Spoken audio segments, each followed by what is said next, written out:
deve deixar. Eu trouxe cheia. Eu trouxe cheia e ela tá vazia, pedindo. Ó, Você não trocou?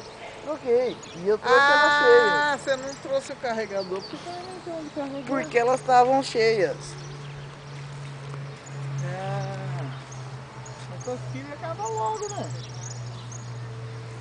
E aí, nego, tá? Você acha que ele é grandão? Não parece, muito bom. Trabalha com o filho, cara. Ele faz essa. Agora pode. Eu acho que daqui pra frente você não vai enroscar mais vale de mim. Pode executar, só não dá linha pra ele não, viu, colega? Cadê o.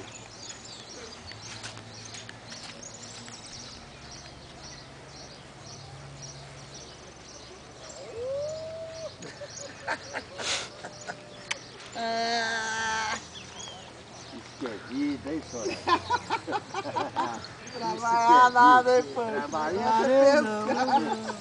Fui, ah!